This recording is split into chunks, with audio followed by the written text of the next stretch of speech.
gusto verte también. Daniel, lo hacemos entrar a todos, ¿no? Pero Sí, no dale. como, este, No, no, este- ya admití a todos, pero solo pueden hablar ustedes. perfecto. Ahí ya te dejo la palabra, Adela. Bueno, buenas tardes a todos los que están aquí en esta tarde, en este primer conversatorio rioplatense, SUEO FLASO, la Sociedad Uruguaya para el Estudio de Obesidad y la Federación Latinoamericana de Sociedades de Obesidad, les dan la bienvenida en esta entrevista, modalidad de entrevista que estamos haciendo en el día de hoy con el profesor Julio César Montero, que luego vamos a ver quién es, y el profesor también Paul Camperos, que uno es de Argentina, otro de Venezuela y nosotros de Uruguay, por algo es rioplatense. Estamos con también en este momento con el doctor Hernán Yupanqui, que es vicepresidente de la Federación Latinoamericana de Sociedades de Obesidad y que también va a darnos una introducción, una bienvenida. En este caso, sobre un tema candente, porque es de actualidad, muy discutido en cuanto a la riqueza en el buen sentido de la discusión, del discuss que vamos a tener el día de hoy, apoyados por Paul, por el doctor Paul Camperos, y con la genialidad de Julio Montero. Bueno, a ti, Hernán, te dejo la bienvenida. Después quiero decir antes que esto unas pequeñas palabras, que esto, la finalidad es que en realidad sea un conversatorio, por lo tanto, los que quieren hacer preguntas las pueden hacer por escrito en el chat, los que están ingresados en el meeting de Zoom. Y también escritas en YouTube, los que están mirando por YouTube. Si quieren ingresar también los de YouTube aquí, también hay lugar. Bueno, ahora sí, Hernán Yupanqui, profesor Hernán Yupanqui, vicepresidente de la FLASO por Colombia. Te doy la bienvenida. Bueno, ¿qué más decir? Que son todos unos grandes amigos de esta casa. Muchas gracias, Adela. Para Flaxo es muy importante que tengamos junto con SUEO, la Sociedad Uruguaya para el Estudio de Obesidad, esta actividad sobre un punto importantísimo de la pirámide nutricional que ha cambiado en los Estados Unidos, y esto hay que discutirlo, hay que analizarlo, ¿no? Y hay que conversarlo mucho. Los temas de nutrición pueden ser polémicos, lo comprendemos, pero tratemos en esta actividad conversatorio de aplicar la medicina basada en la evidencia al tema que vamos a hablar. Nuestro disertante, el doctor Julio Montero, y la persona que va a hacer el diálogo, que va a dirigir, el doctor Camperos, son personas que han dedicado su vida a este tema, ¿no? Y para Flaxo, esta actividad es un inicio de más actividades que vamos a continuar, ¿no? La Sociedad Uruguaya de Obesidad con Adela González, Mariana El Gordoy, no sé si estoy pronunciando mal o bien. ¿Está Sí, bien? la H. Sí, la H. La H Sin la muda. H, bueno. El Gordoy. Entonces, son muy activas y felicitaciones a nombre de Flaxo. Y comencemos, ¿no?, con la exposición y el liderazgo del doctor Julio Montero en este tema a nivel latinoamericano. Bueno, muchísimas gracias. Ahora me toca presentar a Julio. Bueno, ya dije, es un amigo de SUEO, es socio además honorífico de SUEO, porque forma parte del hecho también de la fundación, cofundador. Es médico nutricionista universitario, diploma de honor, mira, no lo sabía eso, qué honor, diploma de honor de la carrera de medicina, docente universitario de la UBA y de la UCA, expresidente de la SAOTA, COAMA, de la Sociedad Argentina de Obesidad, director de la Escuela de Posgrado de Obesidad de la Asociación Médica Argentina, COAMA, asesor, perdón, de la Federación Latinoamericana de Sociedades de Obesidad, FLASO, es miembro del Grupo Alimentos de la Sociedad Argentina de Nutrición, SAN, presidente de la FLASO entre el 99 y 2002, y vice president por América Latina, es decir, por la FLASO ante IASO, del 2002 al 2004, que es lo mismo que es ahora la WOF. De IASO pasó a ser federación, fundación. Quiere decir que este es el perfil muy carismático del doctor Julio Montero y que vamos a escuchar junto a Paul Camperos.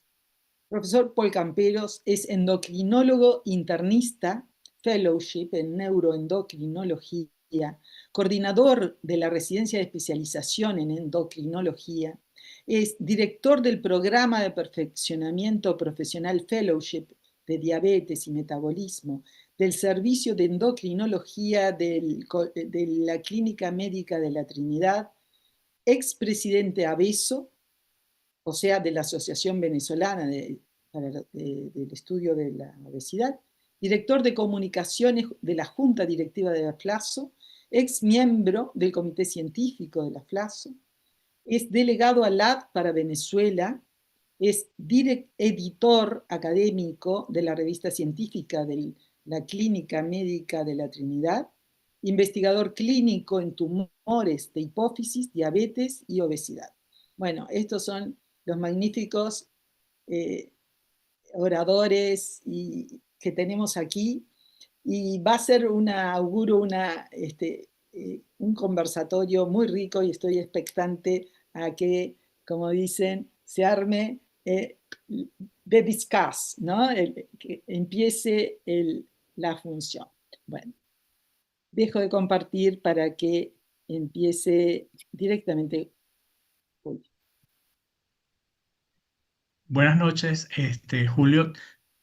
Eh, esta nueva guía que presenta el Departamento de Salud y Servicios Humanos y el Departamento de Agricultura está cambiando una imagen que nos queda grabada desde hace mucho tiempo. De hecho, esa pirámide que es una pirámide tradicional, la última vez que la vimos en esta edición de cada 5 años de los planes alimenticios que hace el gobierno federal para su población, para la población americana, la hace de hace 100 años con un ciclo de cada 5 años.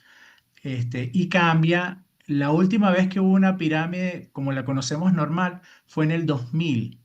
Y ahorita nos presenta, luego del plato que brevemente colocó allí los que prepararon el seminario, nos cambia a una pirámide invertida. ¿Tú qué nos puedes decir de eso, de que el gobierno federal, de que el gobierno haga una política de presentar planes de nutrición que va a recomendar a su población? Bueno, muy bien, muchas gracias, Paul. Quisiera, ante todo, darle las gracias por la invitación, por tener esta oportunidad de compartir con todos ustedes esta noche a los hermanos uruguayos que han generado esta posibilidad y que le han dado a la FLASO también la oportunidad de poder llegar a la gran audiencia latinoamericana con la cual tenemos un compromiso de salud. Vamos ahora directamente a la pregunta que hizo Paul, y yo quisiera tomarme la libertad de mostrar un par de slides, un poco en forma de respuesta y un poco en forma de introducción para todo el gran público que nos está acompañando y que tal vez no esté exactamente en estos detalles. Acá no sé si están viendo ¿se está viendo el slide? Sí, perfecto. Bien, Perfecto. bueno, acá está la imagen que después la vamos a ver con más detalle para poder hacer las preguntas y las discusiones de las nuevas guías americanas. Estas, a ver, no sé por qué. Bueno, como ya nos adelantó Paul, estas se publican cada 5 años. ¿Y qué es lo que refleja estos cambios quinquenales? reflejan los cambios en la epidemiología nutricional, en la fisiología metabólica, en los estudios clínicos que se están haciendo, en las presiones políticas e industriales y en la transición nutricional global. O sea, de alguna manera es como el termómetro de lo que está sucediendo. Yo acá como un homenaje al, digamos, uno lo que podría llamar al padre de la calorimetría, quería traer el recuerdo de la tapa de esta publicación, que son los principios de nutrición y el valor de la comida de Atwater en el año 1902. Uno podría decir que esto es de alguna manera el preámbulo de toda esta sucesión de guías que nos han venido acompañando a lo largo del siglo pasado y destacar que el tema del balance energético tiene que ver de las calorías como unidad energética, que fue un tema que introdujo Atwater, pero que ya la traía de sus estudios previos que había hecho a fines del siglo XIX en Alemania con Liebig, Boy, Rabner, Ludwig y Fick. O sea que esto de alguna manera es como el embrión de esta sucesión de guías que no voy a detallar porque no quiero entretenerme en esto, pero solamente ponerlos en antecedentes de que en 1916 fue la primera guía que utilizó grupos de alimentos. En el año 43 la que se llamó los 7 básicos. En 1956 los 4 básicos. Y estos hasta ahora se referían siempre a alimentos o a grupos de alimentos, pero en 1977, y acá hay un gran salto cualitativo, pasamos de los que son alimentos y grupos de alimentos a hablar de nutrientes. Y yo creo que acá se empieza a generar una turbulencia que hasta el día de hoy estamos discutiendo y creo que vamos a discutir cuando se termine esta presentación, haciendo hincapié en la relación entre patología y alimentación, y sobre todo patología cardiovascular. Y acá empezaron entonces una sucesión de publicaciones en los sucesivos años 2015, 2020 hasta el 2025, donde después esto fue evolucionando hasta la propuesta de patrones alimentarios llamado dieta mediterránea, dieta DASH, que es una dieta orientada a controlar la hipertensión utilizada en cardiología, y hasta incluso se admitió la dieta vegetariana. Esto nada más que como una introducción para ver un poco cómo fueron evolucionando. Y llegamos a la famosa pirámide del año 92. Esta famosa, digo famosa pirámide porque es la que de alguna manera nos marcó. Y esta que estaba basada en la prevención cardiovascular, porque la muerte por enfermedad cardiovascular es la primera causa de muerte en los Estados Unidos, tiene una base, como me gustaba decirla a mí, una base almidonada, que recomiendan una cantidad de porciones de entre 6 y 11 porciones por día, una parte media donde figuran los vegetales, las verduras que podríamos llamar nosotros, y las frutas, con 3 a 5 y 2 a 4 porciones, una parte más elevada donde están los lácteos con 2 a 3 porciones y las carnes de todo tipo también con 2 o 3 porciones, y un vértice donde están las grasas y los azúcares agregados. Esto fue el modelo que marcó a la nutrición, en la cual yo particularmente me formé, y que, bueno, aprendí estos conceptos que después siguieron pasando a la población con otros aspectos, pero siempre manteniendo el mismo patrón. Acá yo traje este ejemplo de mi pirámide del año 2005 porque incorpora el ejercicio, y cosa que a mí siempre me sorprendía porque yo preguntaba si el ejercicio era comestible, porque no veía cuál era la razón por la cual tenía que estar contaminando una pirámide alimentaria.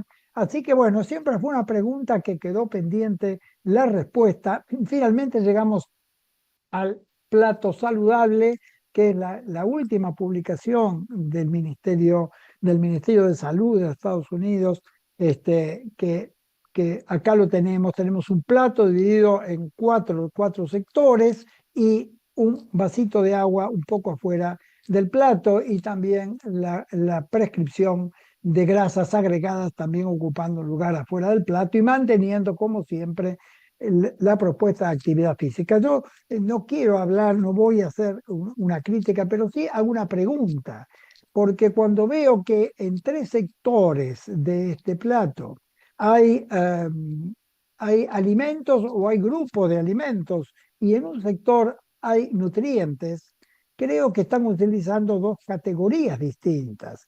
Además, me despierta curiosidad ver que en un sector ponen proteínas saludables como si hubiera alguna proteína que no lo fuera. No sé, yo me pregunto y le preguntaría al autor del plato cuál es la proteína no saludable a la cual se estaba refiriendo y no hace mención. Bueno, es algo que queda picando, pero bueno, finalmente llegamos a la piedra del escándalo que de alguna manera la puso de movimiento Robert Kennedy Jr. como secretario de Salud de los Estados Unidos, que nos trae esta pirámide, que es, como dijo Paul Campero, una pirámide invertida, es como la imagen especular, pero puesto al revés de la otra y con un orden distinto y prioridades diferentes en los alimentos que nos están ofreciendo. De izquierda a derecha, empezamos por los alimentos que llamamos proteicos para o agruparlos dentro de un título global, y después seguimos con los complementos, que son las verduras, las frutas están un poco más abajo, y acá hay un conjunto de sustancias que ustedes las estarán viendo y que ahora las vamos a terminar de resumir. Todo esto apoyado en una bibliografía bastante frondosa, y yo les resumo los primeros puntos de que hice la guía. Estas son las recomendaciones escritas en la traducción de la pirámide, donde dice comer las porciones justas para cada uno, priorizar las proteínas en todas las comidas, consumir lácteos en 3 porciones por día, comer vegetales y frutas a lo largo del día, incorporar grasas saludables. Yo no hubiera puesto este término si me hubiera consultado Kennedy, no hubiera utilizado esta terminología, y tampoco hubiera puesto que el aceite de oliva tiene ácidos grasos esenciales, porque es algo muy discutible. El foco en los granos enteros y limitar fuertemente los ultraprocesados y los azúcares agregados y los carbohidratos refinados. Bueno, ahora entonces, poco respondiendo a la pregunta de Paul, bueno, sí, es un impacto en el campo de la nutrición, la aparición de esta pirámide que irrumpe, digamos, inesperadamente, cuando casi todos los nutricionistas habíamos perdido la esperanza de ver algún cambio, porque a lo largo de 50 o 60 años nos vino marcando toda la pirámide anterior. Aparece esta que de alguna manera cambia el paradigma. Directamente cambia el paradigma, no pone conocimiento sobre conocimiento, sino que destruye, así como hizo Hume cuando destruyó la teoría aristotélica. Viene y destruye todo lo que había y dice, bueno, señores, terminemos con la pirámide anterior, empecemos borrón y cuenta nueva, ponemos esta pirámide. Y esto es lo que nos ofrece. Entonces, es como que esto es un Big Bang en el campo de la nutrición, es una explosión, porque son esos cambios que están en la raíz de todo, están en la base, y cambian el fundamento, y cuando cambia el fundamento, cambia todo lo que está arriba del fundamento. Todavía el cuerpo de nutricionista no tomó conciencia de este impacto. No se olviden que esta propuesta, más dicho, más que una propuesta, como ya es un cambio, no propone nada. Kennedy lo dice claramente, vamos a hacer América saludable de nuevo en su programa MAHA, y a partir de esta pirámide, porque reconoce que hay una población norteamericana que está metabólicamente muy enferma desde edades muy tempranas, y que eso tiene que ver fundamentalmente con el patrón alimentario, y atribuye a la vieja pirámide del año 92, que está acá a la izquierda, atribuye la responsabilidad de haber generado gran parte de la distorsión metabólica. Así que bueno, cambia todo, y bueno, propone esto que se va a aplicar en todas las instituciones oficiales, en los colegios, en las cárceles, en las penitenciarías, en las oficinas, en todos los lugares de Estados Unidos donde llegue, sea jurisdicción del gobierno, va a cambiar el modelo alimentario.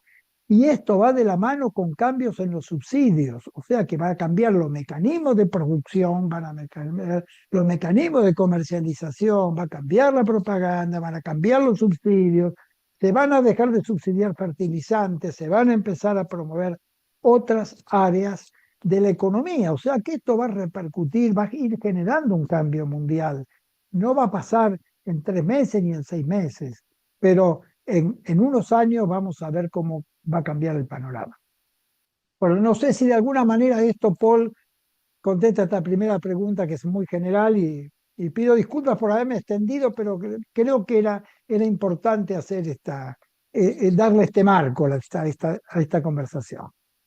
Estoy seguro que a todos nos encantó ese breve repaso de qué es lo que pasó y por qué es revolucionario, por qué es un cambio tan grande. Yo te pregunto, en el 2020, el ciclo anterior, ellos hacían énfasis en que era una revisión para promoción de salud y prevención de enfermedad, pero no para tratamiento. Y es lo que tú acabas de decir. Kennedy esta vez dice que el culpable o uno de los principales culpables de las enfermedades crónicas, empezando por la obesidad, sobrepeso y diabetes y enfermedades cardiovasculares, es la alimentación. Sin exactamente decir que la alimentación es tratamiento, está ampliando algo que no había querido hacer las administraciones anteriores, de poner la nutrición en tratamiento, al menos en esta guía. ¿Cuál es tu impresión sobre esto? ¿La nutrición es tratamiento para las enfermedades crónicas? ¿Es el culpable de las enfermedades crónicas? Bueno, es una pregunta muy interesante porque realmente no se hace esta discriminación cuando se habla así en los foros colectivos. Se habla, se tiene la pirámide como un respaldo, como un telón de fondo, pero no se profundiza a este nivel. Y yo creo que los nutricionistas, y esta es una conversación dirigida a nutricionistas, deberemos separar lo que es comunicación a la población general, que se supone que es saludable, y ahí estaríamos hablando de una nutrición preventiva, de lo que es la aplicación de los contenidos de la pirámide a la terapéutica, y eso ya es dietoterapia y eso es tratamiento. Y hay un área de superposición, donde por un lado está lo que es prevención, por otro lado lo que es tratamiento, y hay una zona intermedia donde la prescripción está cumpliendo, digamos, las dos funciones. Entonces, tendríamos que distinguir esas dos áreas. Yo creo que lo más importante es el mensaje a la población, no solo cuáles son los contenidos, sino cómo vamos a hacer nosotros para transmitir a la población estos conceptos sin deformarlos. Porque el cuerpo de profesionales tiene una preparación previa por la formación básica que hemos tenido en la universidad, que nos introduce un sesgo muy fuerte, ¿no? Yo siempre en mis clases solía decir a los alumnos que le tenía una gran simpatía a los carbohidratos, siempre le tuve una gran simpatía a los carbohidratos y un gran respeto a las grasas, y nunca supe por qué, ¿no? Y ese es un sesgo. Y yo creo que ese sesgo nos impregna y de eso tenemos que ser muy cuidadosos, porque eso fue más que la pirámide, fue más bien el sesgo interpretativo que hizo la población y que hicimos los profesionales. Y eso de alguna manera fomentó esta explosión de enfermedades metabólicas. Bueno, no En tu sé si... opinión, ¿cuál, Sí. En tu opinión, ¿cuál es la forma más didáctica de transmitir este tipo de mensajes? Estas ilustraciones del plato a mí me pareció muy innovador, pero ciertamente lo que nos ha quedado siempre es la pirámide. Pero en tu opinión, ¿cuál es la mejor forma de transmitir esto a la población y al personal de salud? Porque Todos también estamos pendientes de esto. No es que haya una versión para la población o una para el personal de salud, sino todos recibimos el mensaje de la misma forma, tomando en cuenta que esta no pasa de 12 páginas y la anterior y todas las anteriores, la anterior tenía más de 100 páginas. Tenía una primera versión que tenía como una forma organizada sencilla, pero esta no hizo eso. Esta es, firmamos John F. Kennedy y Trump y luego tiene 8 o 12, tú la acabas de mostrar, unos gráficos tipo infografía muy resumido, con la presentación del gráfico muy tranquilo y la termina. La otra tiene análisis por capítulo, por cada tipo poblacional, con gráficos, con qué hace la gente, con cuál es la respuesta. Y no sé si eso es muy complejo. ¿Cuál es la forma más didáctica para ti, si esto lo cumple esta nueva guía, de transmitir esa información? Bien, bueno, yo creo que en primer lugar eh, hay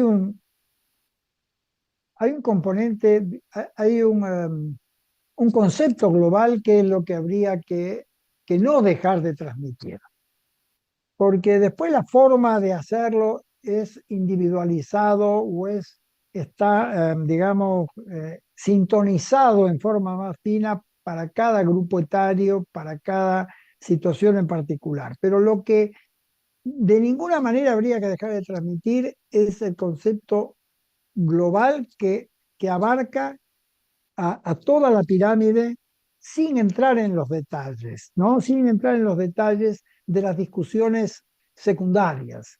Y el concepto es que el concepto de la pirámide que uno en general ve, aunque tiene sus excepciones, es lo que yo aplico en mi consulta, que es decirle a las personas que se pregunten si lo que va a comer estuvo vivo. Si estuvo biológicamente, si fue vital biológicamente, eso es comida propia de un ser humano. Y con eso hace la primera gran división de agua y seguramente no va a cometer grandes errores hablando de población sana que no tiene que tener ninguna precaución en particular. Eh, entonces, yo creo que como eso es el primer gran mensaje.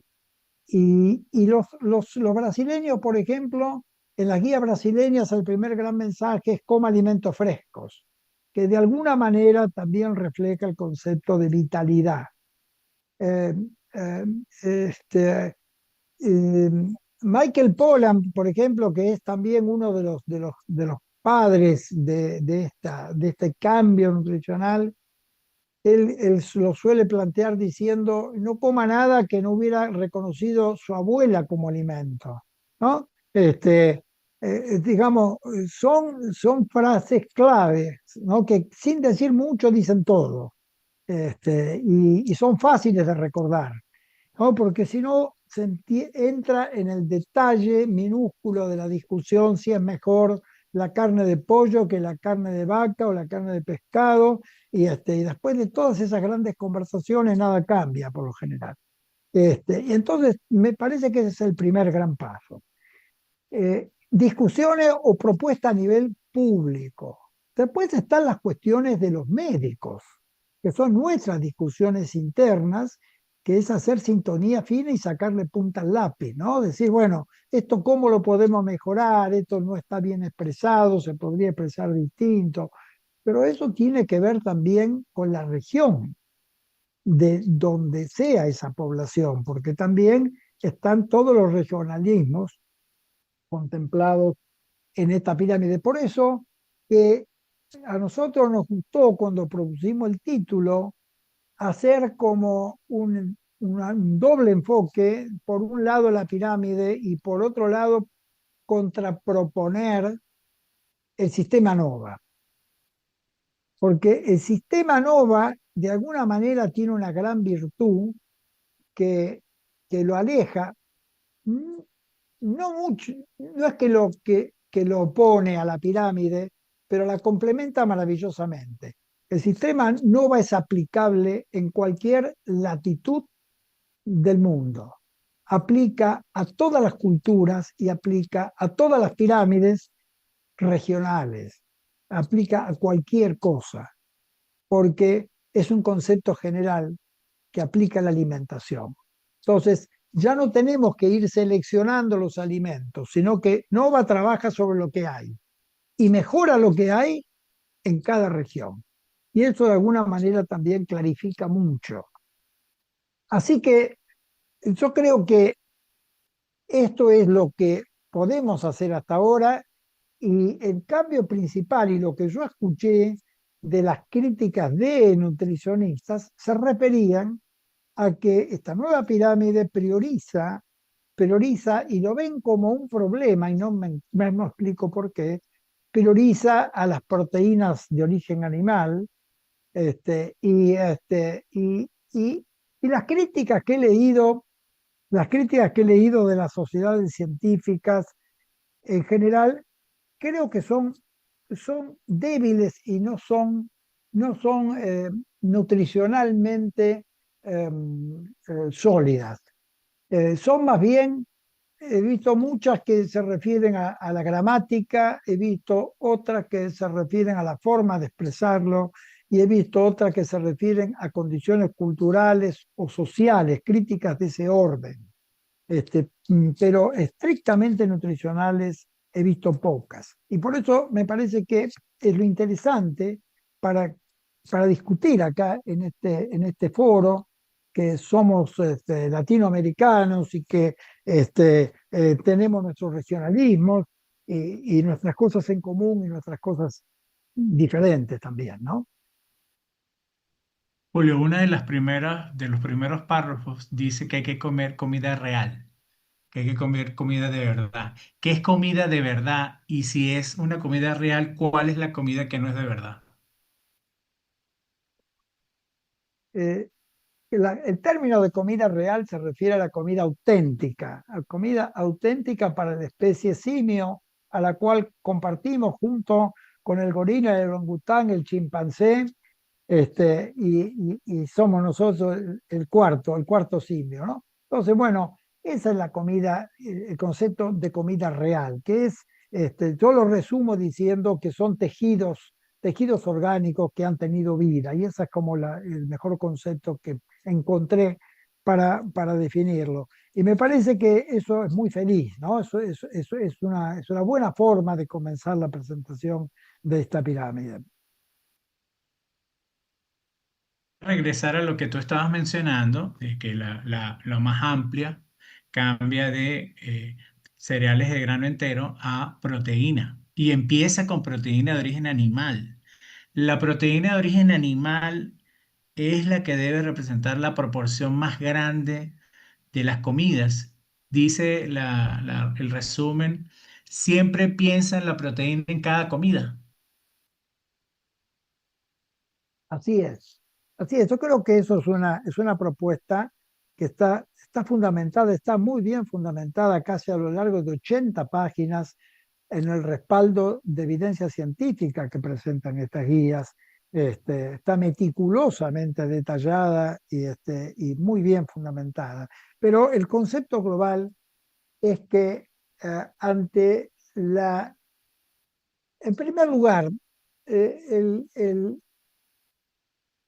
cuando los modelos alimentarios norteamericanos estaban basados en el alto consumo de carne y en el alto consumo de grasas de la carne, eh, no había registro de enfermedad coronaria. El primer registro escrito de infarto de miocardio en los Estados Unidos creo que fue en el año 1920 o 1930. Siendo una patología que no pasa desapercibida porque es altamente sintomática, es de suponer que si no estaba descrito por la cardiología hasta ese momento, por lo menos en forma explícita, es porque no era tan frecuente. O sea que si la razón era alimentaria, obviamente que ese modelo alimentario no estaba trayendo el problema de la enfermedad coronaria. En los cuatro básicos, en la guía de los cuatro básicos del año 55-56, el orden era carne, leche como los dos primeros. Y ahí cuando empieza el problema de la patología coronaria, se están olvidando del tabaquismo, que en ese momento estaba a todo vuelo, a todo trapo el tabaquismo en los Estados Unidos. Y ahí se le atribuyó a las grasas y por extensión a las proteínas que iban asociadas a esas grasas y al colesterol, la causalidad de la enfermedad coronaria y de la patología cardiovascular. Yo creo que eso fue un exceso. Unos años después aparecen las publicaciones, una del año 2010 de una autora llamada Siri Tarino, que fue la primera que no pudo encontrar correlación entre, entre las grasas de origen animal y la enfermedad coronaria, fue la que de alguna manera tocó la campana de alarma. Entonces, siendo las grasas asociadas a este tipo de proteína y estando los antecedentes de una alimentación abundante en carnes y en grasas saturadas, como acompañando a una buena salud cardiovascular, eh, es como que Kennedy dice, bueno, Kennedy y esta pirámide nos dice en sus páginas, bueno, en realidad los problemas que tenemos es porque hemos abandonado las proteínas y las hemos sustituido por hidratos de carbono, ¿no? O sea, hemos cambiado proteína por hidratos de carbono en la alimentación.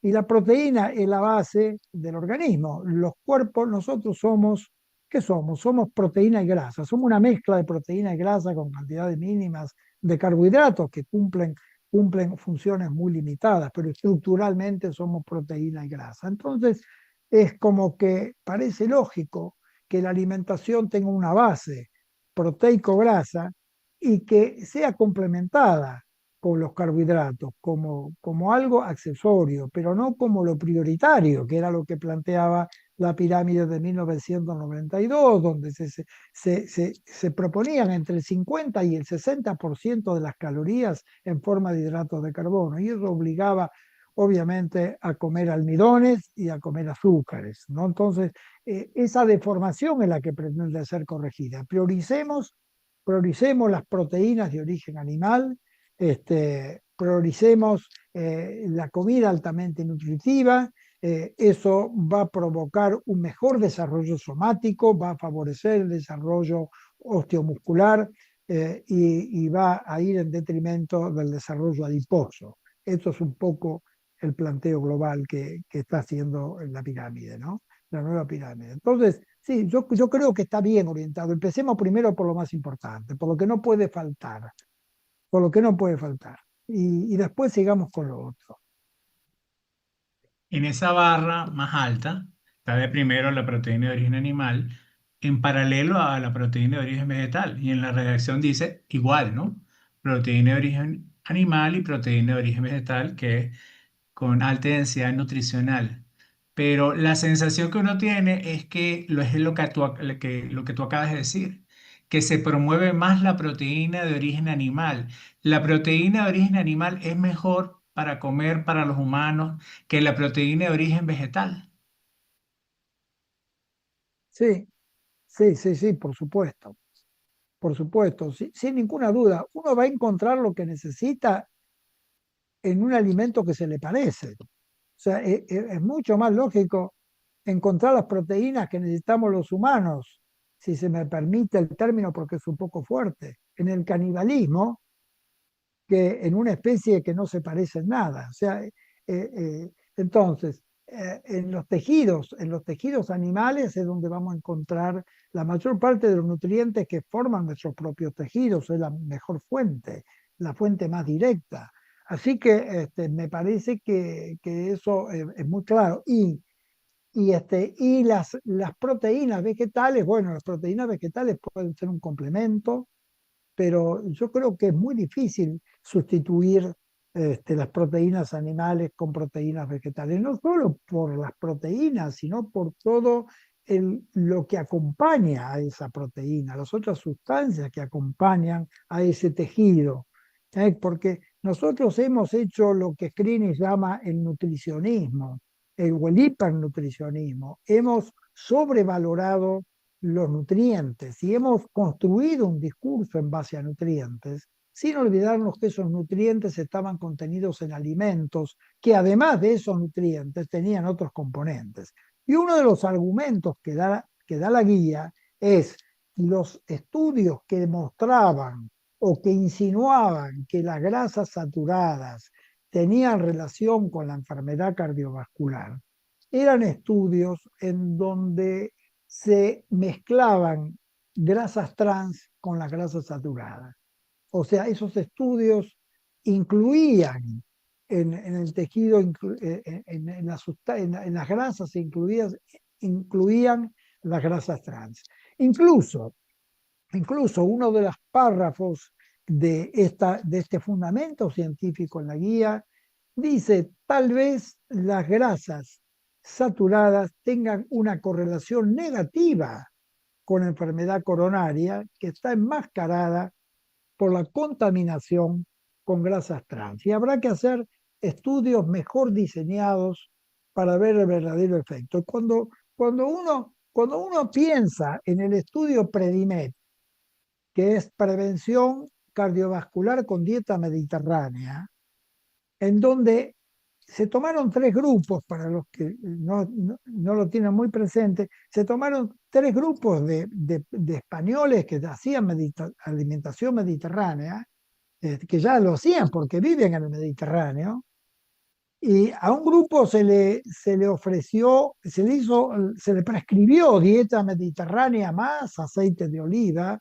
más un plus de aceite de oliva, a otros dieta mediterránea más un plus de frutos secos, y el grupo que llamaron control, que ese es uno de los problemas del PREDIMED, que llamaron control, era un grupo de esos mismos españoles a la cual se le había pedido que hicieran la dieta prudente de la American Heart Association, que consistía en reducir las grasas saturadas. Y justamente ese grupo fue el que tuvo peor resultado. O sea, el grupo control realmente no fue un grupo control auténtico, sino que también fue un grupo de intervención. Y entonces, el que tuvo peor resultado fue ese grupo al cual se le restringieron las grasas saturadas, que tuvieron el peor pronóstico. Atribuyeron el beneficio a la dieta mediterránea, pero bien podía haber sido a la inversa el razonamiento, ¿no? Podríamos haber dicho, estas dietas no son mejores, sino que la otra resultó peor. Bueno, quiero decir que es un terreno que está bastante empantanado en este momento y que está plenamente justificado, por lo menos por los autores de la guía, que se priorizan las proteínas y las sustancias que van asociadas a esas proteínas que son justamente de origen animal. Y entonces, ¿cómo piensas tú que se le puede responder a las críticas de la Asociación Americana del Corazón, que dijo que tenía preocupación por el énfasis de esta guía en el consumo de carnes rojas, de grasas saturadas, de lácteos completos, de grasa y el riesgo cardiovascular? ¿Cómo lo respondes a la Sociedad Americana del Corazón? Bueno, habría yo desde acá, desde América Latina, le respondo a los americanos con mucha humildad, eh, pero yo le diría, cuántos gramos de carne roja puede comer una persona por día? Vamos a suponer que coma unas 300 gramos, que es bastante, ¿no? Es una buena cantidad. 300 gramos de carne roja, de una carne que uno podría llamar magra, tiene 5% de grasa saturada, 5% de grasa total. Por ejemplo, lomo, peseto, cuadril, todos esos tienen 5%. Si nos vamos a cortes un poco más grasos, estamos en el 8-10%. Si come 300 gramos y tenemos el 10% de grasa, está comiendo 30 gramos de grasa por día. De esos 30 gramos de grasa, la grasa vacuna, por ejemplo, tiene menos del 50% de grasa saturada, o sea que serían 15 gramos de grasa saturada. 15 gramos de grasa saturada por la carne en una dieta de 2000 kilocalorías realmente son 150 calorías en grasa saturada. Está muy por debajo del consumo total de grasa.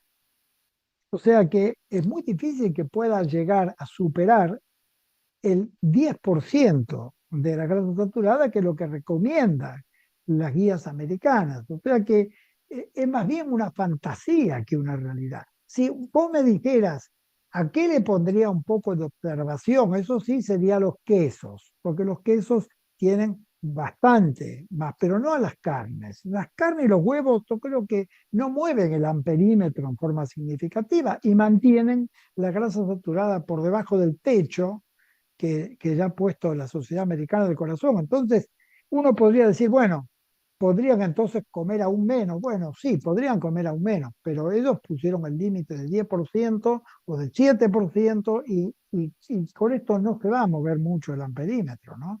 En cambio, creo que vamos a sacar presión sobre el sistema insulina, el sistema regulador de la glucemia, y esto va a traer más beneficios que problemas. Y además, como le estaba diciendo, como dice la guía, no está demostrado que la grasa saturada tenga que ver con enfermedad cardiovascular. Incluso, repito, propone que hay una asociación negativa. Yo este tema lo revisamos con Martín Ilmaniene hace más de 10 años. Escribimos un artículo sobre la falacia de las grasas, se llamaba así, y me recuerdo, y se los digo como una cosa pintoresca, ¿no? Es el tema, que en aquel momento hacíamos observación de lo que se llamaba la paradoja francesa. La paradoja francesa decía que los franceses comían más cantidad de grasa saturada que otros europeos y sin embargo tenían mucha menos enfermedad coronaria, ¿no? Eso era lo que se comentaba en aquella época y era una conferencia que di en una presentación en la Sociedad de Cardiología, que nunca más me volvieron a invitar, tal vez por eso, porque, porque yo les decía, pero los franceses que comen más grasas saturadas tienen menos enfermedad cardiovascular. ¿Cómo lo explicamos? Lo explicamos porque toman vino. Ah, bueno, el vino los protege por el resveratrol, por los antioxidantes. Perfecto, lo podemos aceptar, pero también está la paradoja suiza. ¿Y cuál es la paradoja suiza? Y la paradoja suiza es que los suizos también comen más grasa saturada y tienen menos enfermedad cardiovascular que otros europeos que comen más. Bueno, pero los suizos comen chocolate y las antinas del chocolate protegen contra la enfermedad cardiovascular. Bueno, pero también tenemos los masái, que comen más grasa saturada y más colesterol que cualquier otro y que no tienen enfermedad cardiovascular comprobada, estudiada geográficamente. Sí, claro, bueno, pero los masái son guerreros que tienen mucha actividad física, era la respuesta. Bueno, ¿y los esquimales entonces? Bueno, no, pero los esquimales comen mucho omega 3. Bueno, quiere decir que entonces casi cualquier cosa que uno hace protege de la grasa saturada. Lo protege el vino, te protege el ejercicio, te protege el chocolate, te protege los omega 3, o sea, comer pescado. Realmente era algo que estaba bastante espinoso. Y después vino Del Orgeril con sus estudios al respecto y también nos demostró de que no era tanto. Así que bueno, es una cosa que es un punto que es discutible en este momento, pero que aparentemente no hay demostración, no hay ningún estudio que demuestre la relación directa entre consumo de grasa y enfermedad coronaria. No existe. Así que bueno, tal vez entre el exceso alimentario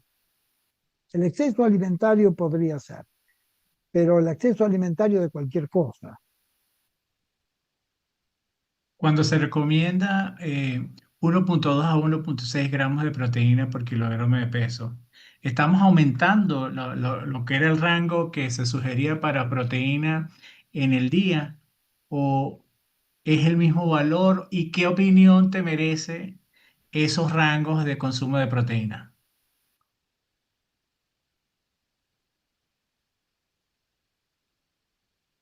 Bueno, yo creo que con la proteína también hubo toda una fantasía durante mucho tiempo. Circula en la nutrición que la proteína es dañina para el riñón, por ejemplo, ¿no?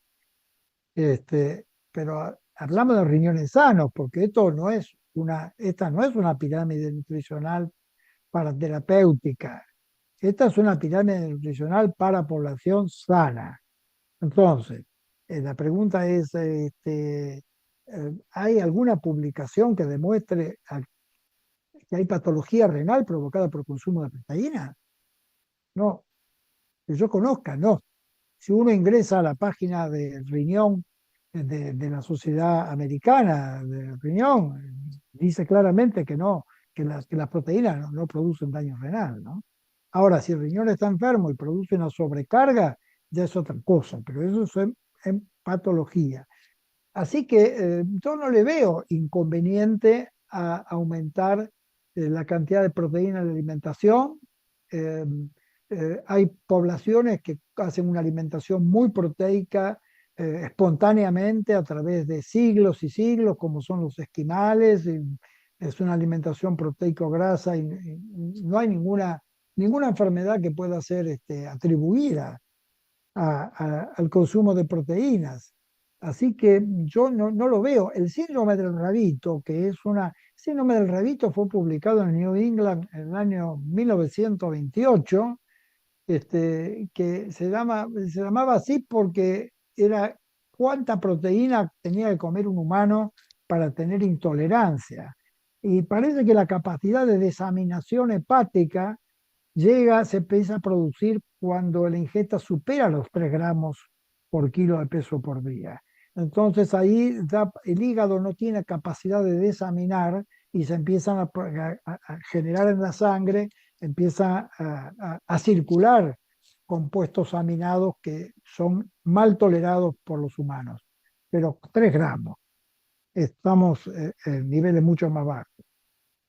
Así que bueno, yo no le veo un problema. Y además uno de los ejemplos que pone justamente estos fundamentos científicos es que los físico-culturistas tienen altos consumos de proteína y aparentemente no tienen ningún problema particular.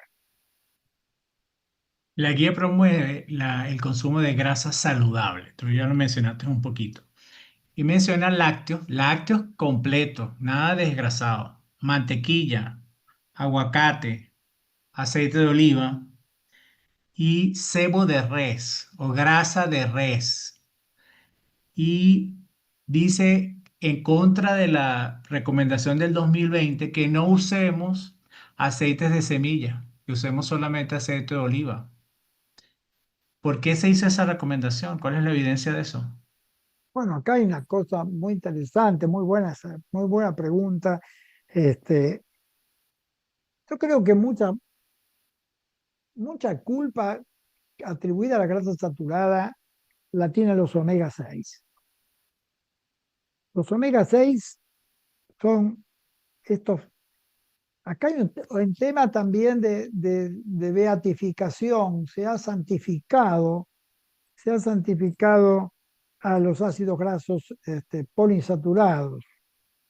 Y tienen una imagen que está por sobre, o sea, si hay un demonio se llama grasa saturada, y si hay un ángel, estos son los ácidos grasos poliinsaturados. Pero no nos olvidemos que los ácidos grasos poliinsaturados son uno de los tantos mecanismos de intercambio de información entre el ambiente y el genoma. El genoma se entera de cómo es el ambiente, por lo menos de muchos aspectos ambientales, a través del porcentaje de ácidos grasos insaturados en la alimentación. Y adapta el funcionamiento del genoma a esa cantidad de ácidos grasos que se llaman esenciales. Y se llaman justamente esenciales porque el organismo no los sintetiza para que el contenido de ácidos grasos esenciales en las membranas de la célula refleje lo alimentario, refleje el ambiente externo. Y el genoma sabe que tiene afuera. Y si el genoma sabe que afuera hay un ambiente que es agresivo, que puede lastimar, que puede dañar, y bueno, el ácido graso que va a convenir más son los omega 6, ¿Por qué? Porque son vasoconstrictores, porque son procoagulantes, porque son hipertensógenos. En cambio, si el ambiente exterior es un ambiente frío, por ejemplo, vienen mejor los omega 3 porque son antitrombóticos, son procoagulantes, son proanticoagulantes y mantienen la flexibilidad de las membranas frente a la baja temperatura, que es la causa de muerte por congelamiento. Pero no quiero ir tanto para ese lado porque me voy alejando. Entonces, los ácidos grasos omega 6 están en altísima concentración en los aceites de semilla. Por ejemplo, la relación en el aceite de maíz es de 56:1 con respecto a los omega 3. La academia dice que la relación ideal tendría que ser 1:1 o 2:1, o sea, 2 de omega 6 por 1 de omega 3. En este momento la alimentación occidentalizada está 10 o 20:1, o sea, 10 a 20 veces más omega 6 que omega 3, y ahí estamos recontra sobrepasados en omega 6. Entonces, que también son arritmógenos, que también, bueno, tienen una serie de funciones sobre la inmunidad. Entonces, una forma de aumentar el consumo de omega 6 es el aceite de semilla de girasol, de semilla de uva, de semilla de maíz, de semilla de soja incluso. Bueno, la soja no es una semilla, pero todos esos son fuentes importantes de omega 6. En cambio, el aceite de oliva, que también es una fuente donde está desproporcionada la cantidad de omega 6. El aceite de oliva tiene mucho omega 6 con respecto al omega 3, pero tiene poco en términos absolutos. Entonces, si bien la proporción no es buena, la cantidad es poca. Y yendo un poco a este tema, que es muy curioso, el aceite de oliva tiene 12% de grasa saturada. O sea, es una fuente de grasa saturada también. Sin embargo, se lo identifica, nadie lo discute, ¿no? Es algo que es absolutamente benigno. El aceite de oliva es como un beneficio y realmente es una fuente de calorías que a veces pasa desapercibida. Y yo estaba haciendo un ejemplo en una clase hace poco y le decía, dígame, si yo como 100 gramos de carne, ¿cuántos gramos de grasa tiene esa carne? El 10%, o sea, 10 gramos. Y si utilizo 2 cucharadas de aceite de oliva puesta en una ensalada, ¿cuántas grasas saturadas estoy aportando? Bueno, casi lo mismo.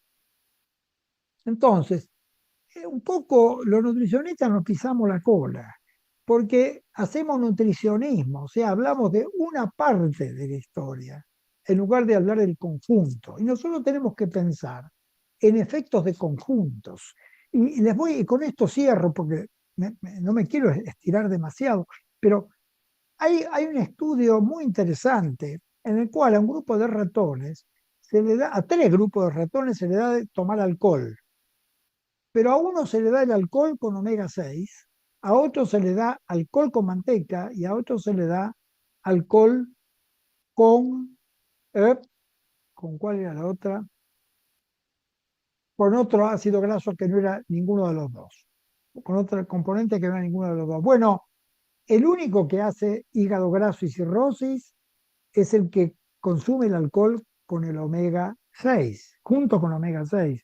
O sea, quiere decir que a veces no es solo una sustancia, sino cuáles son los otros condicionantes que le dan marco y que lo refuerzan.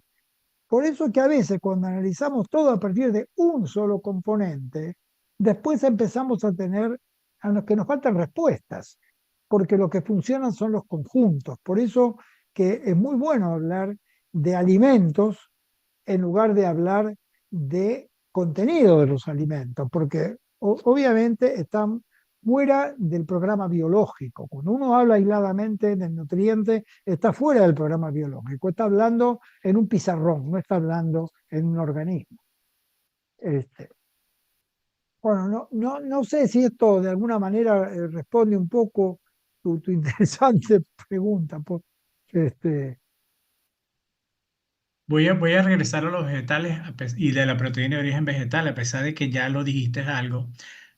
Uno siente que a pesar de que está arriba, las leguminosas no tienen tanta importancia. Uno, no tienen tanta importancia las leguminosas en la distribución de proteína. Y segundo, ¿qué pasó con los vegetales los que tienen más almidón o las frutas que tienen ese tipo de observación que se hacía antes, por preferir los vegetales verdes que parecen hoja o ellos ponen igualito la zanahoria y el tomate arriba, pero no está escrito como en el 2020, ¿no? O sea, verde hoja, o verde intenso con hoja o rojo o naranja. ¿Qué pasó allí? ¿Está igual o no se le quiere hacer tanto énfasis porque todos hacen la proteína de origen animal? bueno, ahí hay varios componentes. Yo creo que cuando uno hace un análisis de este tipo, tiene que pensar en un paciente ideal, en una persona sana, no cada uno pensar en el último paciente o en la gente que tenemos a nuestro alrededor, porque si no vamos a tener muchas diferencias, ¿no? O sea, tendríamos que pensar que hay un solo modelo de humano, porque también es un solo modelo de pirámide. Pero eh, cuando uno trata de analizar esto, vemos lo siguiente. Nosotros, por ejemplo, hemos también santificado a los almidones. Los llamamos carbohidratos complejos y teníamos todo como una imagen de seguridad. Y realmente los almidones son una fuente instantánea de altas cantidades de glucosa. O sea, son la carga glucémica y el índice glucémico de los carbohidratos complejos son superiores a los del azúcar, o sea, son superiores a los de los disacáridos. O sea, realmente es una carga muy grande de carbohidratos que se absorbe muy rápidamente, o sea, es instantáneo prácticamente. Entonces, creo que esa recomendación de prestigiar tanto los almidones para población que dispone de otra cosa, porque cuando no tiene otra cosa para comer, es lo que mejor que hay, digamos. Pero estamos hablando de que si tenemos un abanico de opciones, mejor empecemos por lo que es estructural, por resolver el problema del soma, y después vayamos a complementar la energía que nos falta con lo que es energía, con lo que es energético puramente. Entonces, yo creo que acá se invirtió la relación, se privilegió el aporte energético sobre lo que era estructural y se fue la mano, ¿no? Se fue la mano porque hay un exceso de aporte de energía y eso es lo que explica el desarrollo del tejido adiposo y eso es lo que explica la epidemia de obesidad. O sea, fuimos súper energéticos en la alimentación y generamos una, digamos, una señalización proadipogénica a través del mecanismo insulínico que está sobreestimulado por la glucosa y sobreseñalizado por la fructosa, ¿no? Que fueron los dos componentes que de alguna manera se potenciaron entre sí y generaron gran parte de la señalización obesogénica que cambió el destino del genoma, ¿no? Que el genoma empezó a señalizar para la síntesis de grasa, porque no tenía qué cosa hacer con lo que estaba comiendo. Ahora, los vegetales que dentro del contexto de la obesología, que es lo que es el problema que está afectando a la población en su conjunto, la reducción de los almidones parece como una buena estrategia y conservar como fuente de nutrientes, digamos, complementarios a los vegetales, sobre todo los vegetales verdes, que son los que no tienen almidones y son los que no tienen fructosa, ¿no? Son los que menos fructosa tienen de esa manera permiten un mejor diseño de lo que es la alimentación global. Claro que esto depende de cada región del planeta. El que no tiene para comer proteínas animales y tiene que comer lo que tenga. Ahora, las proteínas vegetales no son despreciables, pero son problemáticas porque por sí solas son insuficientes. Y además no van acompañados de los otros componentes que tiene la carne que son necesarios para los mamíferos y que no son necesarios para las plantas. Las plantas no tienen hemoglobina, tienen clorofila. Bueno, nosotros tenemos hemoglobina. Entonces precisamos el hemo. El hemo está en las proteínas de la carne, de los animales, no está con las proteínas de los vegetales. Entonces, ahí tenemos el problema de que la carne es más completa por otros componentes que también tiene. Y además el sistema de señalización, y acá hay que hay una cuestión con los lácteos, las carnes, si bien pueden tener la misma cantidad de proteína que los lácteos, la caseína del lácteo es una proteína que eh, es muy estimulante del crecimiento, ¿no? Ahí tenemos un tema con la proteína, con la caseína, que a igualdad de concentración o de cantidad que la proteína muscular es mucho más estimulante del crecimiento celular, por eso de la proliferación celular, por eso hay alguna observación con respecto a la progresión de tumores y la asociación con caseína. Pero bueno, yo no lo veo como un problema porque, primero, porque no está demostrado que la grasa saturada sea un problema, por lo menos lo que dice esta pirámide. Y en segundo lugar, porque aunque se coman estas sustancias, no moverían mucho el amperímetro aumentando la cantidad de grasa. No sería el factor fundamental. Y después yo creo que hay que poner mucho hincapié en el aceitamiento de la alimentación, porque los aceites, incluso cuando los aceites son calentados, empiezan a generar peróxidos e hidroperóxidos que no solamente tienen una función regulatoria, sino que tienen toxicidad por los aldehídos que producen, que generan una serie de problemas de acumulación toxicológica con el largo plazo. Entonces, yo creo que habría que desaceitar la alimentación, porque hemos cambiado grasas por aceites, pero en definitiva los aceites que hemos indicado, salvo el de oliva, que ya digo, es como neutro, han sido peor el remedio que la enfermedad si nos descuidamos.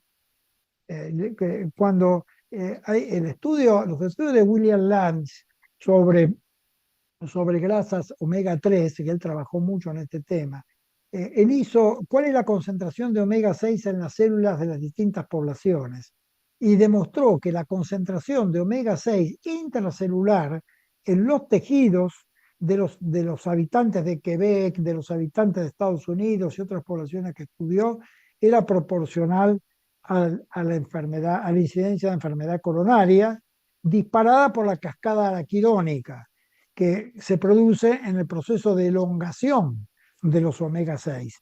Entonces, el proceso de elongación, que es insulino dependiente y justamente es estimulado por el exceso de carbohidratos, el exceso de insulina elonga los omega 6 y en el proceso de elongación se generan radicales libres que tienen que ver con la producción o tendrían mucho que ver con la producción de arritmias y con el desarrollo de placa arteriosclerótica. Aparentemente los carbohidratos con granos enteros quedaron de último. Y esa es una observación mía. Pero cuando tú ves las raciones diarias recomendadas, son muy similares a las raciones diarias de otros ciclos. ¿Cuánto es la ración que se recomienda ahorita a partir de la guía de carbohidratos de grano entero? No he visto que haga una recomendación en gramos, o no recuerdo, no hace una recomendación, lo deja librado al, Lo deja de digamos, último. Y perdón. hace al final pone 2 a 4 raciones. O sea, en el dibujo está al final, pero luego en el espacio de carbohidratos te dice 2 a 4 raciones. Parece, si uno hace una dieta, o sea, En las otras guías es 1200 calorías, entonces tú vas, ¿no? ¿Cuántas raciones? ¿Cuántas son las raciones recomendadas entonces, tomando en cuenta que la guía te implica dejarlo de último, o sea, en la menor proporción? ¿Cuál es la proporción recomendada de carbohidratos de grano entero?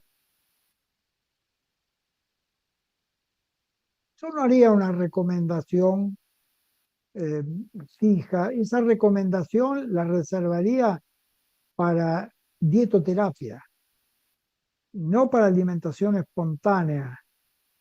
La alimentación espontánea tiene que estar gobernada por la necesidad.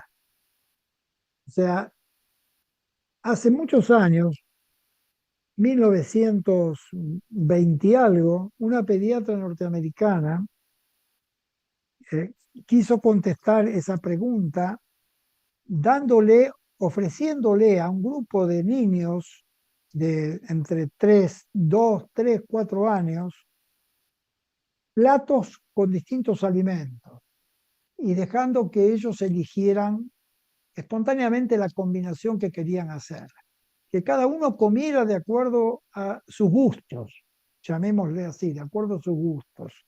Uno de los recipientes contenía aceite de hígado de bacalao. Ninguno de los niños comió aceite de hígado de bacalao excepto uno. Era el niño que tenía raquitismo. Y le gustó el aceite de hígado de bacalao. Y le gustó porque esa era la fuente de la vitamina D que le estaba faltando. Cuando compensó su raquitismo, dejó de consumir el aceite de hígado de bacalao.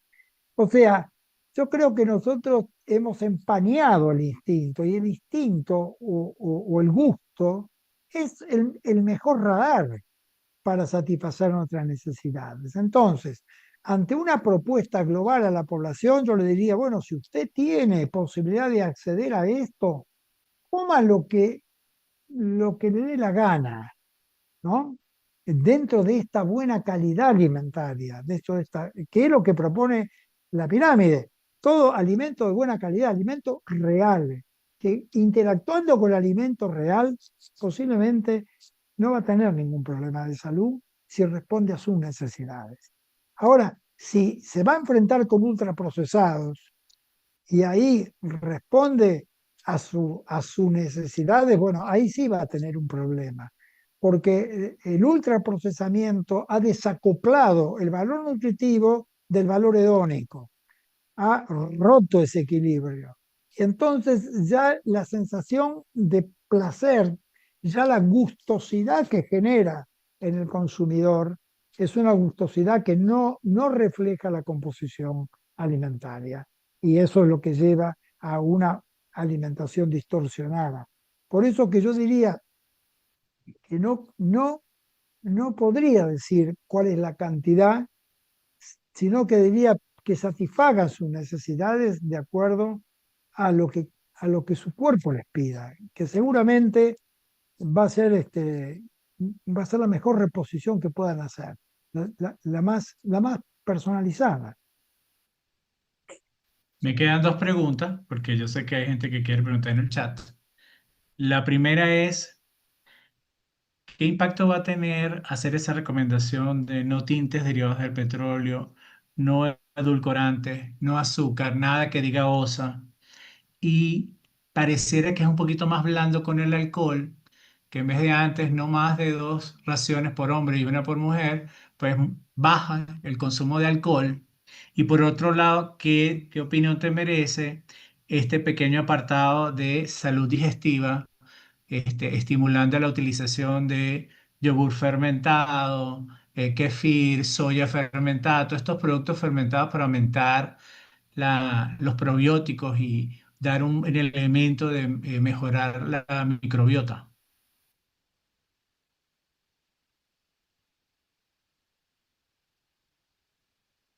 Bueno, yo diría que el tema del alcohol no sabría bien cómo interpretarlo. Realmente creo que la guía, si hubiera sido estricta, no debería haber incluido el alcohol, porque no ha demostrado que el alcohol en sí mismo tenga o genere beneficios al organismo, a no ser que se utilice como antiséptico o como analgésico por alguna razón. Así que ahí tenemos una diferencia. Yo no lo hubiera incluido. Este, con respecto a la flora intestinal, no sé cuánto puede, puede influir tomar un yogur diario. Eh, Se me ocurre que más bien una forma de tratar de ser acorde con, de no ser tan chocante, de no generar eh, tanto conflicto con usos y costumbres muy aceptadas. Este, no le veo tampoco un problema, pero me parece que también están digamos, los conflictos de interés también, ¿no? De alguna manera. Eh, yo creo que no está absolutamente libre de alguna contaminación de interés, pero tampoco veo que eso pueda ser problema para la salud de la manera que está propuesto, ¿no? Eh, Bueno, yo creo que aquí tenemos muchísimo más para hablar y los invito a una próxima roundtable. Sí, encantadísimos, seguiríamos escuchándolos toda la noche. Las preguntas insidiosas de Paul y las respuestas muy amenas y profundas de Julio. Así que seguramente que algo más tenías, Paul, para preguntar. Tú sigue y ya pasamos a las preguntas. Mientras le voy a agradecer, yo le quiero agradecer a Paul porque realmente ha sido un excelente entrevistador, maravilloso, y creo que siempre uno pone el acento en las respuestas, pero lo más importante son las preguntas. La pregunta es más importante que la respuesta. Hay Así que que saber preguntar. creo que lo tenemos que felicitar al entrevistador porque realmente ha hecho unas preguntas muy acertadas. Y si no hubiera buenas preguntas, nunca podría haber respuesta de ningún tipo, ¿no? Aquí se O sea, vinieron dos buenos. las buenas preguntas son son las que cambian, ¿no? Cambian el mundo. Y entonces yo te pregunto primero, Paul, si tenías algo para complementar o para cerrar tu entrevista famosa ya. No, yo no sabía cuál era la impresión de Julio de las guías. Honestamente, a mí me encantaron. Cuando Adela me dice que Julio quiere ser combativo, que me parece chévere, yo no sabía si él estaba a favor o en contra, no sabía si eso significaba a favor o en contra. Bien. Igual yo tomo la postura neutral y me parece buenísimo poder hacer esa discusión. Yo estoy satisfecho con las respuestas. Sí, la verdad es que Entonces, los felicitamos de todo corazón a los dos, saben que los quiero muchísimo, que todos acá en Sudo los quieren muchísimo y de verdad, esto tiene que continuar en una segunda etapa porque tengo muchísimas preguntas para hacer y no las voy a hacer ahora, pero me gustaría, sí, el relacionamiento con el sistema NOVA, con más detalle y con más... este, guías alimentarias de la región, a ver cómo podemos fomentar algo que, como siempre dice Julio, lo que comemos es lo que traemos de acá, no la traemos del Mediterráneo. En realidad lo que comemos es lo que tenemos. Pero sí que me gustaría primero decir que, bueno, Julio, tú más te vas a acordar, y Rosa también que está, les manda muchos saludos Lucía Pérez Castells, dice, es cierto, las preguntas de Paul fueron lo que disparó excelentes respuestas. Pero antes había dicho, felicitaciones Julio, como siempre nos alimentas y enriqueces con tus conocimientos. También dice Marta Alicia Sánchez, gracias Julio, excelente tu conferencia, sin desperdicios, por supuesto. Y aquí tenemos al amigo de Julio y también podríamos decir en parte de nuestra casa, ¿no? Porque hemos tenido contactos profesionales. Excelente, Paul, dice Ricardo Chioso, y Julio, grandísimo conversatorio. Muchísimas gracias por estar presente aquí, el doctor Chioso. Excelente, ya estaré. Jenica, excelente, dice, muchas gracias. Diego Pereira también, hola Diego, felicitaciones por la modalidad de generar pedagogía en nutrición. De nada. Doctora María del Pilar Garma dice gracias. Bueno, yo voy a poner, ya que se me fue, voy a poner mi compartir, porque yo tengo mi compartir también. Esto ya no lo hablamos, esto sí estamos. Bueno, quiero hacer algunas preguntas así que ya se respondieron, pero en forma breve, un segundo, ¿no? Pero no quiero dejar a nadie que haya respondido. Por ejemplo, la primera de las preguntas fue Julio Janina Penino. Muchísimas gracias por tu presentación de esta nueva pirámide en este marco histórico. ¿Cuál es tu opinión en cómo abordar el tema del consumo de alcohol? Pero ya lo estamos diciendo. Es notable la diferencia con el mensaje del General Surgeon del año anterior, que advertía un incremento en el riesgo de cáncer de mama en la mujer con el consumo de una copa de alcohol. Si alguien quiere, Julio, tú o Paul, intervenir, lo intervienen, pero creo que este tema ya se habló. Acá dice Cecilia Perel, pero ¿cómo se interpreta que se estimula la manteca, la leche entera en los estudios a nivel cardiovascular? No estarían en esta base por su riesgo heterogénico. Si se puede aclarar, por favor, muchas gracias. Pero creo que ya está aclarado, ¿no? ¿Sí? Díganme que sí o que no. Me parece que sí. Mi pregunta, dice Martín Ruiz Díaz, y él la repitió, y esta habría que contestársela. Si antes nuestra fórmula calórica normal para un adulto de 80 kilos era 55% carbohidratos, 15 de proteína, 25% de grasas, con esta nueva pirámide podríamos decir que proteínas 30%, grasas 30, hidratos 40, del total de proteínas recomendábamos el 50 de alto valor biológico, ahora quedarían 80% de alto valor. Gracias, saludos desde Formosa, Argentina. Bien, a ver, ¿qué le decís tú? Julio. Bueno, yo vuelvo a lo otro. Esto es una pirámide para alimentar a la población, no para hacer dietoterapia. Casos especiales son casos especiales. Un deportista tal vez es una situación que es particular. Este, entonces ahí hay que hacer dietoterapia y por eso intervenimos los nutricionistas. A mí me parece que una alimentación que tenga 20-30% de carbohidratos, después de haber cubierto el primero o lo otro, o sea, acá lo que importa es qué priorizamos, por dónde empezamos. Esa es un poco la historia, por dónde empezamos y qué mito derribamos. Yo le insisto a la colega que preguntó sobre la manteca y sobre todo eso, no hay ningún estudio que demuestre que la manteca produce enfermedad cardiovascular. No existe eso, no existe. Entonces, tenemos que ir a buscar la evidencia científica, que busque la evidencia, que encuentre un trabajo que diga eso. Hay un libro muy interesante que se llama The Big Fat Surprise, de Nina Teicholz, y ella explica muy bien el tema de las grasas saturadas, y da muchísimos ejemplos, es un libro sobre eso, ¿no? Sobre todo esto. Y creo que eso arroja mucha luz.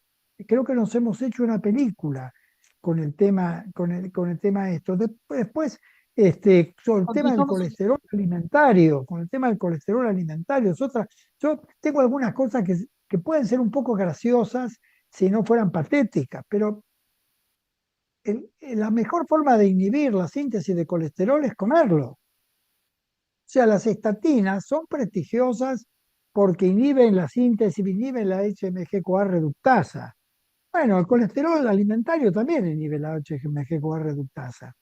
Entonces, si el problema está en el mecanismo de síntesis, bueno, lo inhibimos tanto con los fármacos como con el alimento, porque en definitiva el alimento funciona igual que un fármaco, o un fármaco funciona también como un alimento, mejor dicho, el mecanismo, ¿no? El mecanismo de funcionamiento. Entonces, podríamos verle, digamos, a esa parte benigna al colesterol alimentario. Pero bueno, hay muchas otras cosas que se pueden analizar. Nada más que era para darle una especie de una respuesta. Bien, entonces, con respecto a Martín, se nos cerró. ¿Perdón? ¿Se cerró? No. Bueno, se cerró mi PowerPoint. Otra pregunta era sobre el omega 3, que no estaba indicado en las últimas guías de los dislipidemias, que desaconsejaba suplementar con omega 3.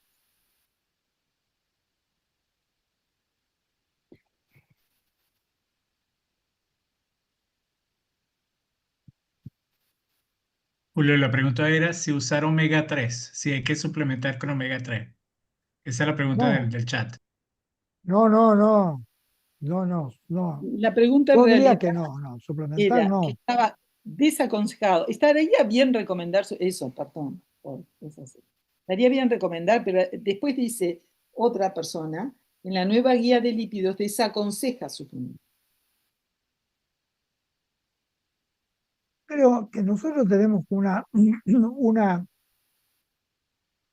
vez apareció en en el American Journal of Clinical Nutrition un título muy interesante que aplica, yo creo que aplica esto, que es ¿a quién oxidan los antioxidantes? ¿No? Porque mucha gente toma antioxidantes para que antioxiden a alguien, pero cuando el antioxidante antioxida, el mecanismo de antioxidación consiste en transferir los radicales libres a una sustancia que los recibe y que entonces se oxida, o sea que en realidad cambia la tierra de lugar. Este, entonces, yo no soy muy partidario de tomar suplementos o componentes aislados porque funcionan como medicamentos. Ya no es el contexto del alimento. En el alimento, el omega 3 va acompañado de omega 6. Entonces, el efecto del omega 3 está equilibrado, digamos, está balanceado por otro componente de la alimentación. Cuando uno lo toma aisladamente, es un efecto farmacológico. Y a veces los efectos farmacológicos no son los benignos que nosotros conocemos, sino que también dan Esto va en otros relación, perdón, pero esto va en relación a las guías que dicen que, claro, es evidente, ya se sabía, que el omega 3 no aumentaba, más bien que el EPA y DHA, no aumentaba el HDL, sino que sí que podía bajar los triglicéridos, pero entonces, ¿qué es la dosis? Y bueno, se sabe que las dosis hay que ser personalizado con la dosis, se sabe que esto es en algunas personas anda y en otras no. Cuando los triglicéridos están muy elevados, dar omega 3 solamente no, y ahora se está diciendo EPA sí, EPA y más DHA no. Bueno, esa es la discusión que está Yo, planteando. yo creo, yo creo que no habría que dar omega 3, sino reducir los omega 6, porque acá el problema que tenemos Claro, es claro, el desequilibrio, pero el desequilibrio es por exceso de uno, no por falta. ahí está. Se no es tanto Entonces, el omega 6 está en proporción, como decías, 20:1, cuando tiene que estar en 4,5:1, todavía no hay 4:1. Y entonces, como usan las mismas enzimas y hay más sustrato del omega 6, se forma más ácido araquidónico proinflamatorio y hay poco EPA y DHA, que son los productos finales del omega 3. Por eso se dice comerlos en pescados azules o en cápsulas, no tenemos por qué suplementarlos, comamos lo que tenemos que comer, que está muy bien, me gustó mucho aparecer ahí un salmón y una lata de sardina. Bueno, yo por ahora los dejo con Mariana, que les va a dar la despedida de toda esta impresionante charla, pero perdón que Kiosi no lo quiero dejar, yo nunca quiero dejar a nadie fuera. El doctor Kiosi había hecho otra pregunta. No está mal. Dice, la Academia de Nutrición y Dietética de USA dice que la recomendación de lácteos no tendría en cuenta las intolerantes a la lactosa, que constituyen aproximadamente 75% de la población. ¿Qué le contestamos al doctor Kiosi? Que tiene razón. No hay dietoterapia, eso es una propuesta. Claro, No es propuesta, el que le cae mal que no lo coma. claro. El que le cae Bueno, muy mal que no bien. lo coma. Mariana nos va a hacer una despedida, que ella está por ahí, nuestra vicepresidenta de SUEA. También agradecemos al doctor Hernán Yupanqui, que vino desde Colombia a darnos la bienvenida a esta actividad. Mariana, estás muteada.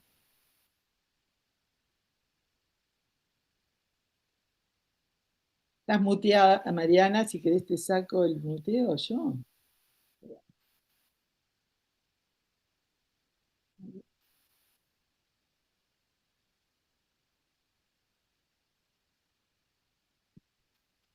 ¿Ahí me escuchan?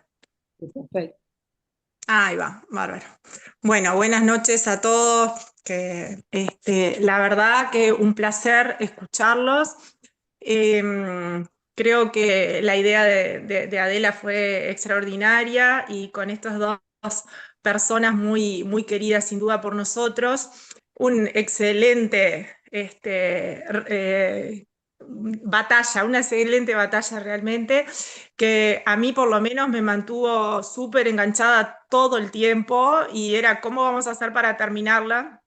Creo que Paul fue leyéndome el cerebro prácticamente, así que todas las preguntas que tenía para Julio no tengo ninguna para hacerle, me resta solamente felicitarlos a los dos y a toda la gente que se mantuvo durante todo este tiempo, porque bueno, ya es tarde y se mantuvieron enganchados y creo que es fascinante poder llegar a estas instancias de debate que es lo que nos tenemos que llevar, ¿no? Porque es ir, revisar, ver, como decía Paul, esto realmente fue como una cita ciegas, ¿no? Porque no sabíamos cuál iba a ser la respuesta de Julio con sus características tan peculiares y su forma de responder, así que estábamos todos muy alertas a cuál iban a ser las respuestas.